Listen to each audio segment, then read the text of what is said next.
Section 1. You will hear a man telephoning a sports club to ask about membership and facilities.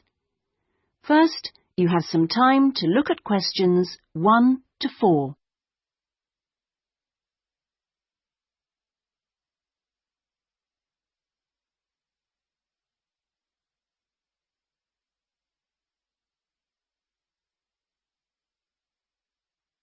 You will see that there is an example that has been done for you. On this occasion only, the conversation relating to this will be played first. Good morning. Sorry, it's gone 12. I'll start again. Good afternoon, Kingswell Sports Club. How can I help you? Oh, good afternoon. I was wondering if you could give me some information about membership and facilities. The name of the sports club is Kingswell, so Kingswell has been written in the space. Now we shall begin. You should answer the questions as you listen, because you will not hear the recording a second time. Listen carefully and answer questions 1 to 4. Good morning. Sorry, it's gone 12. I'll start again. Good afternoon, Kingswell Sports Club. How can I help you? Oh, good afternoon. I was wondering if you could give me some information about membership and facilities. Of course. What would you like to know? Do you have tennis courts, for example? No, I'm afraid we don't. We're primarily a golf club. What about football? I heard you had a team. No, I'm sorry. Perhaps you're thinking about Fresham Sports Centre. Oh, right. I know it. I've played badminton there. Have you? They've got a lot of facilities we don't have, and vice versa. We do have a Keep Fit studio, which is very popular with members, and then as well as that, there's swimming, of course. That's good. I like to swim every day. We have a range of classes, too. Do you have judo classes? I'm keen to learn. Well, at the moment, we offer kickboxing. We're planning to add judo and stretch classes soon. We're currently running a range of yoga classes, too. What about relaxing after exercise? I assume you have a restaurant or something? At the moment, we've got a salad bar, which is very popular. We'll also have a fully licensed restaurant by the end of the year. Sounds good. Before you hear the rest of the conversation, you have some time to look at questions 5 to 10.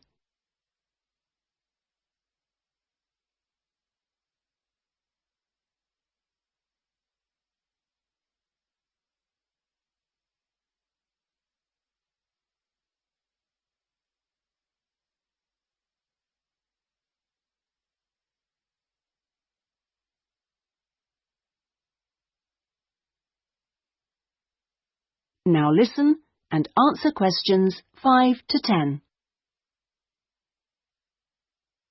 What kind of membership are you interested in? Not really sure. What are the options? Well, there are 3 different membership schemes. I see. What's the difference? Well, the first one's called Gold, and you can use all the facilities at any time of the day or week. You can also join in as many classes as you like for free. That sounds good. Is it very expensive? Well, you pay a £250 joining fee, and then it's £450. Oh, no, I'm sorry. It's just gone up by £50. Sorry about that. It's now £500 for the annual subscription fee. Right, got that. And what's the next type? Well, that's silver. It's the same as gold, except you have to pay a small fee of £1 per lesson for any you do, and you can only use the centre at certain times. I see. So when exactly? You can only use the facilities between 10 a.m. and 4:30 p.m. So I couldn't use the pool at 8 in the morning or evening then? That's right. Okay, and the price for that? Is the joining fee the same as for gold? Actually, it's slightly less than the £250. It's £225. But the annual fee is only £300. Does that sound more like what you want? Well, it's still rather more expensive than I thought. I'm a student here in England, and I'm only here for 6 months. Ah, then the bronze scheme would probably suit you best. How is that different? Well, some of the facilities have restricted use. And do I have to pay for classes? Yes, it's £3 for each class you join. I see. And what are the hours then? Between 10:30 and 3:30 weekdays only, and you pay a £50 joining fee. The annual fee is £180. It works out at £15 a month, so that would be quite a lot cheaper. Oh, that should be all right. I could come in my free periods. What do I have to do if I want to join? Well, we book you in for an assessment with an instructor who will show you how to use all the equipment. If you want to organise a trial session and look around the centre, you'll need to speak to David Kinchley. Could you spell that, please? Yes, David, K-Y-N-C-H-L-E-Y.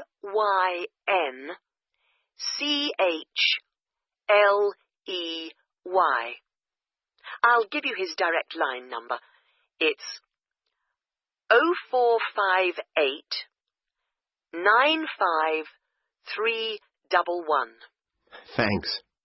Thank you for calling Kingswell Sports Club. That is the end of section 1. You now have half a minute to check your answers.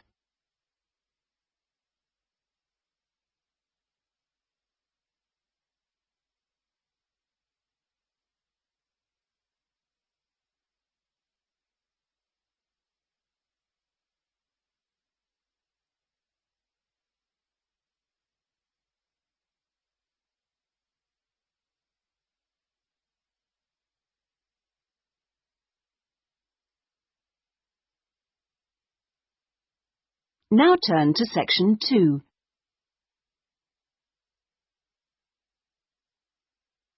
Section 2. You will hear a local radio broadcast about the Rivendell City Theatre. First, you have some time to look at questions 11 to 16.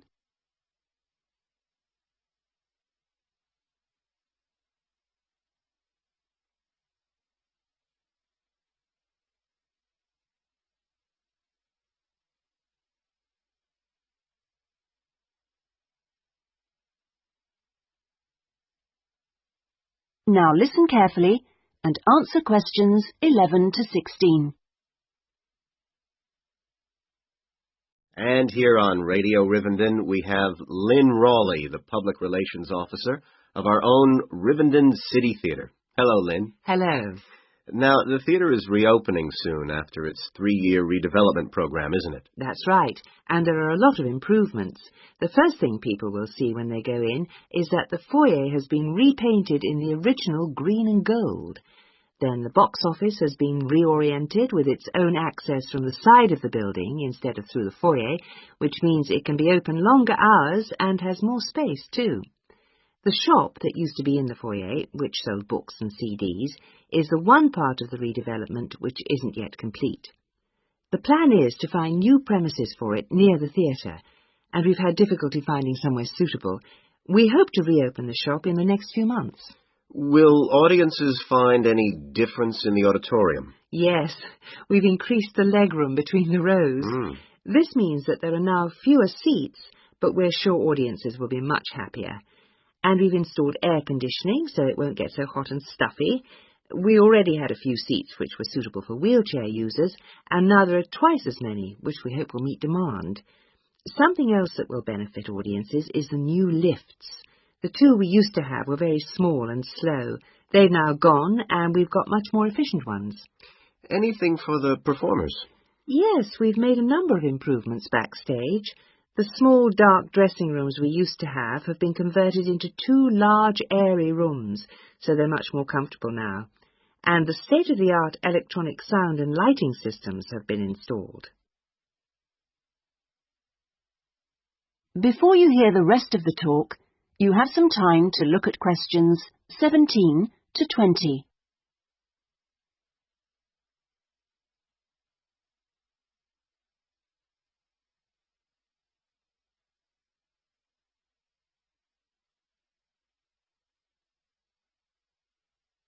Now listen and answer questions 17 to 20.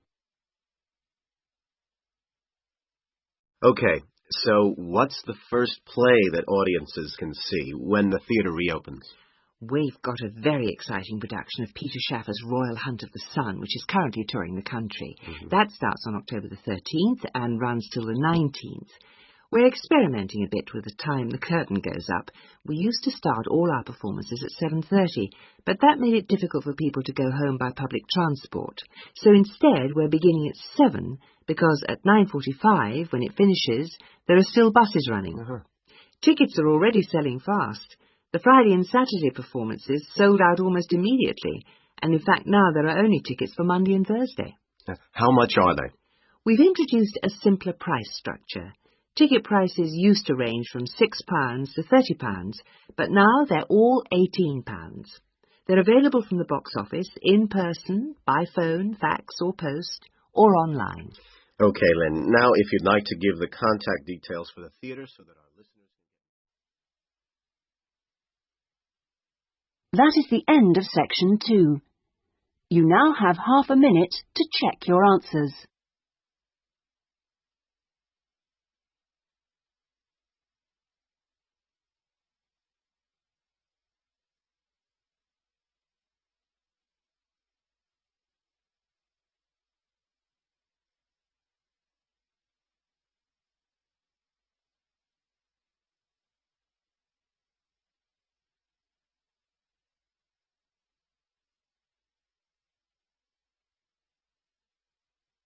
Now turn to section 3.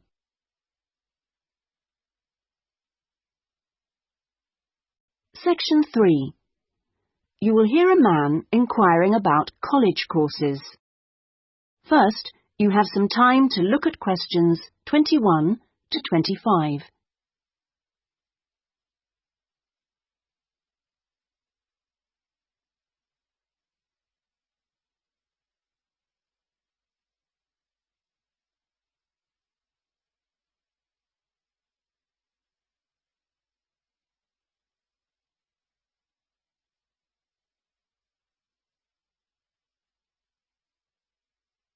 Now listen carefully and answer questions 21 to 25. Hi, can I help you? I was told to come here because I'd like to talk to someone about taking a management course. Right, I'm one of the tutors, so I should be able to help you. Oh, good. My name's Brian Ardley. I've decided to enrol on a part-time management course.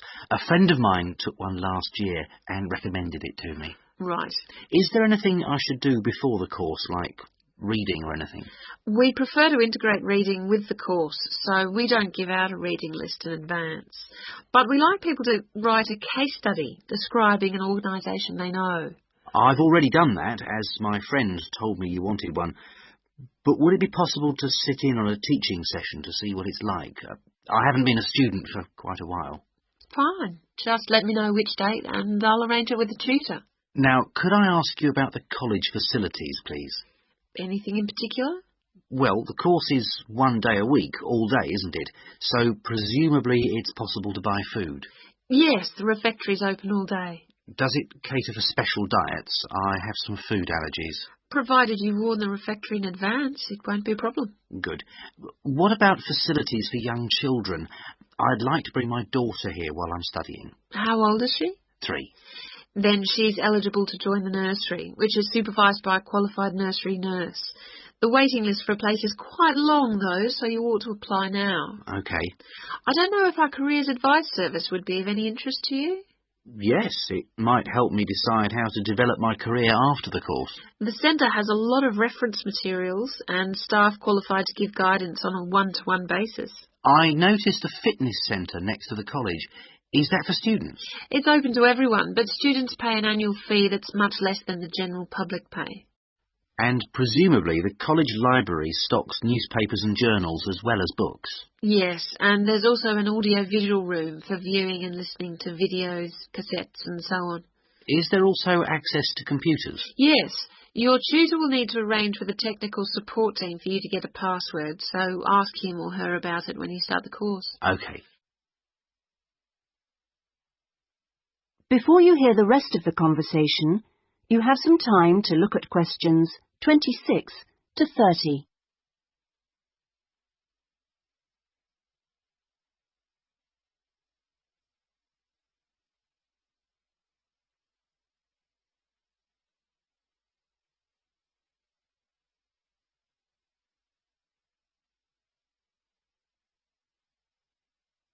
Now listen and answer questions 26 to 30.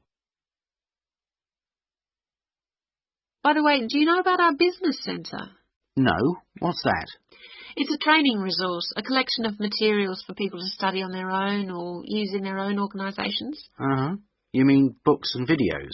Yes, and manuals for self-study, plus a lot of computer-based materials so people can work through them at their own speed and repeat anything they aren't sure about. And you can hire laptops to use in your own home or workplace, as well as printers that you can take away. Does it have anything that I could use to improve my study skills? I don't have much idea about report writing, and I'm sure I'll need it on the course. Oh, yes, there's plenty of useful material. Just ask one of the staff.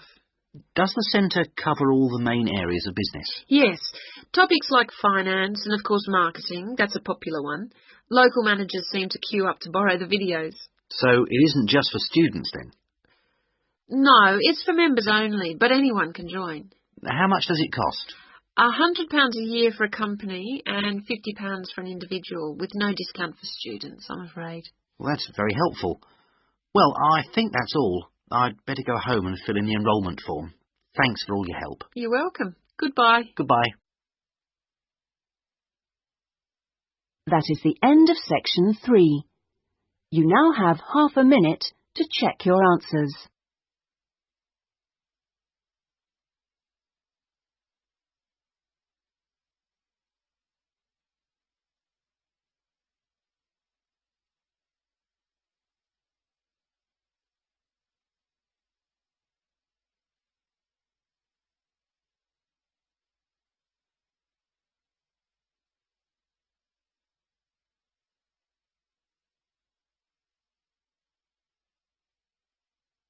Now turn to section 4.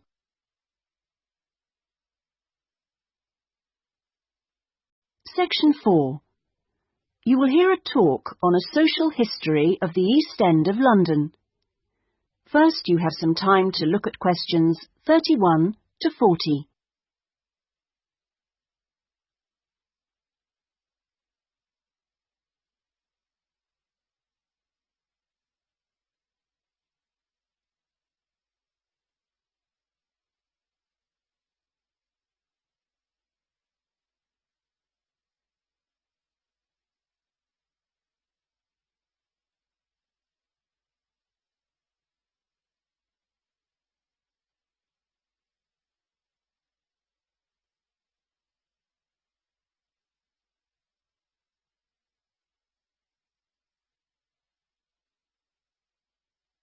Now listen carefully and answer questions 31 to 40.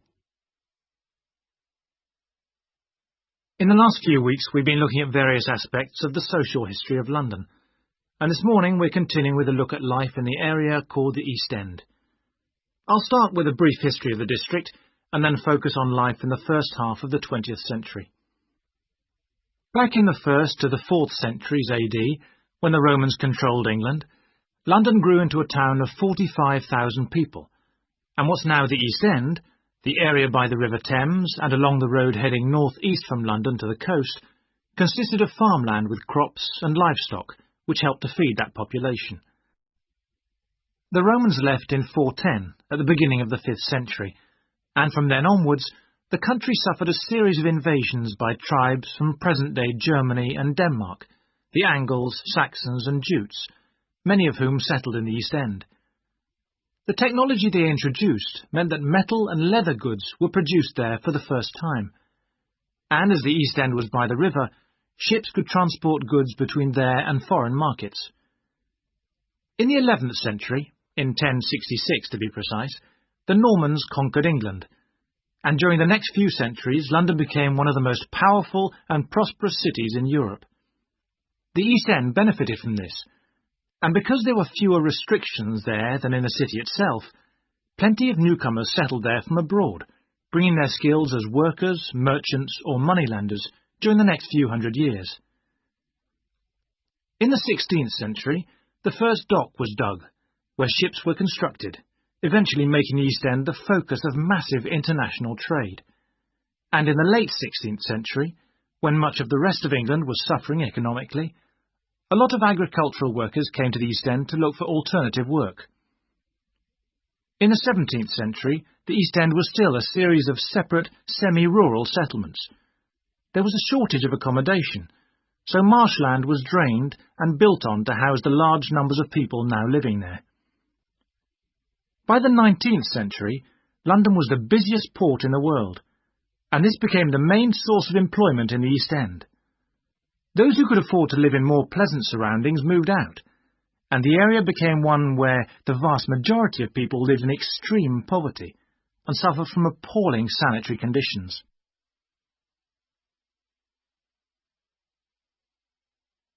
That brief outline takes us to the beginning of the 20th century, and now we'll turn to housing. At the beginning of the century, living conditions for the majority of working people in East London were very basic indeed. Houses were crowded closely together, and usually very badly built, because there was no regulation. But the poor and needy were attracted by the possibility of work, and they had to be housed. It was the availability rather than the condition of the housing that was the major concern for tenants and landlords alike. Few houses had electricity at this time, so other sources of power were used, like coal for the fires which heated perhaps just one room. Of course, the smoke from these contributed a great deal to the air pollution for which London used to be famous. A tiny, damp, unhealthy house like this might well be occupied by 2 full families, possibly including several children, grandparents, aunts and uncles.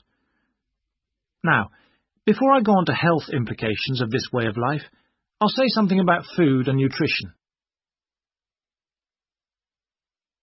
That is the end of section 4. You now have half a minute to check your answers.